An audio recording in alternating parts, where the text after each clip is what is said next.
अल्लाह ताला आपकी बात करे। A city of 19 million people and 10 armed terrorists. India's worst nightmare comes true. हमारे कमरे में बारिश शुरू हो गया, हमारे कमरे में। अल्हम्दुलिल्लाह अल्लाह ताला।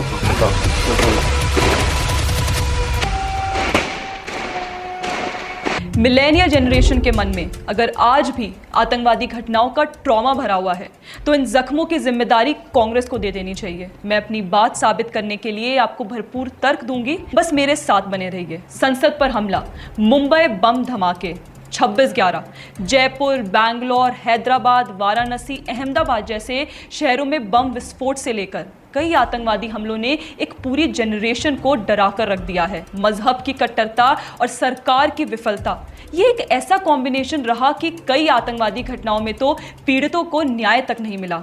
जयपुर सीरियल ब्लास्ट भी ऐसा ही मामला है जिसमें करीब 17 वर्ष बाद कोर्ट ने 4 आतंकवादियों को सजा सुनाई है। नमस्कार, मैं श्रेया और आप देख रहे हैं the pamphlet.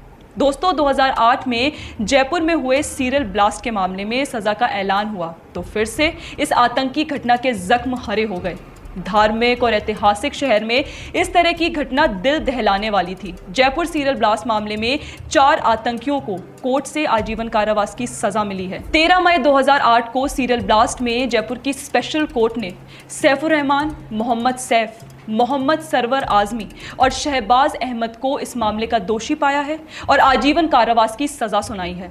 Isn't it too late and too little? आप खुद सोचिए, बॉम्ब ब्लास्ट के बाद जब जयपुर पुलिस और राजस्थान एटीएस ने बम विस्फोट की जांच की तो एटीएस ने 13 लोगों को आरोपी बनाया।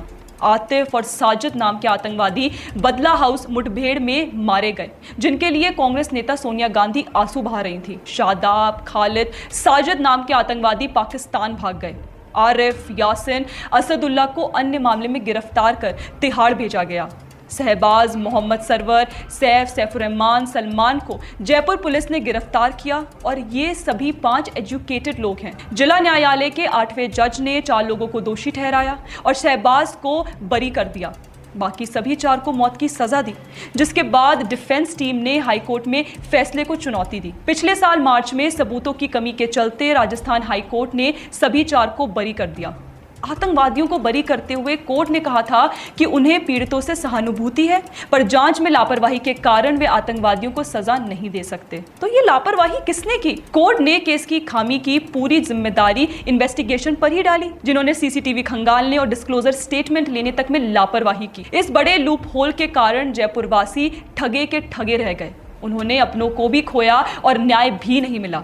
पर फाइनली जयपुर की स्पेशल कोर्ट ने 4 आतंकवादियों को सजा सुनाई है। ऐसे आतंकवादियों को जो कोर्ट में खड़े होकर अपनी कामों पर मुस्कुरा रहे थे, जिनको गर्व है कि उन्होंने काफिरों को मार डाला।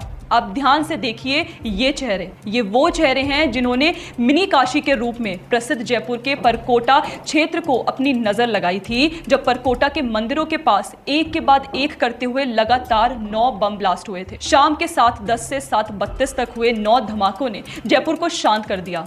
मंगलवार होने के कारण हनुमान मंदिर में भीड़ थी। सबसे पहले मानक चौक पर ही ब्लास्ट हुआ। लोग जौहरी बाजार की ओर भागे।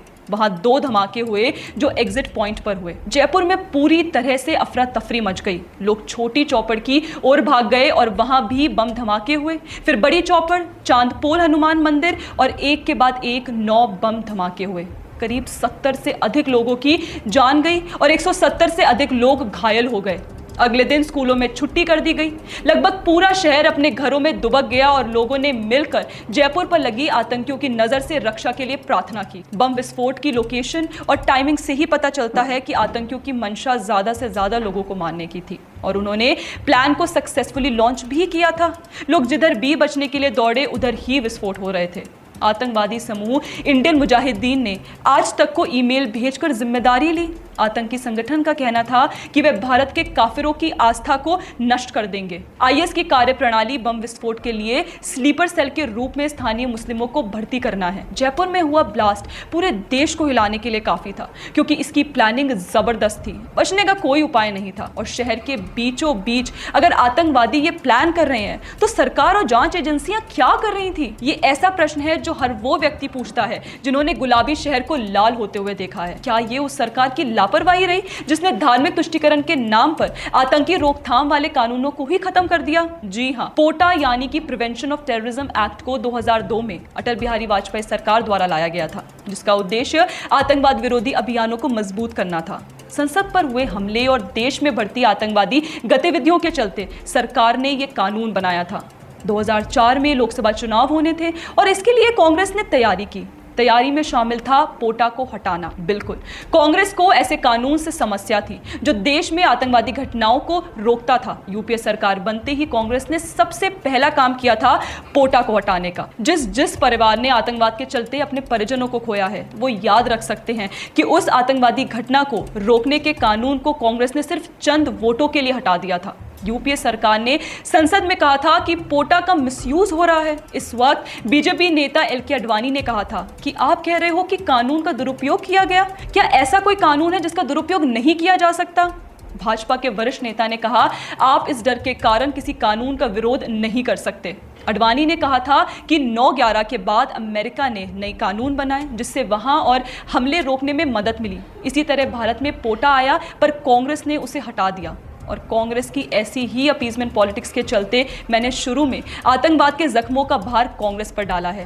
क्या ये संयोग है कि कांग्रेस सरकार में न सिर्फ आतंकवादी घटनाएं बढ़ी बल्कि इन पर जांच में भी लापरवाही की गई? जहां जांच हुई वहां भी हिंदू आतंकवाद की थ्योरी कर दी गई। याद तो होगा ही आपको कैसे 26/11 हमले के बाद कसाब को हिंदू बताकर आरएसएस पर हमला किया गया था और इसमें कांग्रेस के दिग्विजय सिंह ने तो किताब का ही विमोचन कर डाला था। 2014 के पहले का समय इस जनरेशन को याद है। हर शहर, राज्य, कस्बे ने आतंकी घटनाओं का दंश झेला है। हमने इस वीडियो में इस पर बात की है, आप इसे जरूर देखें। फिलहाल तो जयपुर बम ब्लास्ट में मिली सजा और सजा में हुई देरी के कारणों पर आपकी क्या राय है, हमें कमेंट सेक्शन में जरूर बताएं। वीडियो पसंद आए तो लाइक, शेयर एंड सब्सक्राइब करना ना भूलें। धन्यवाद।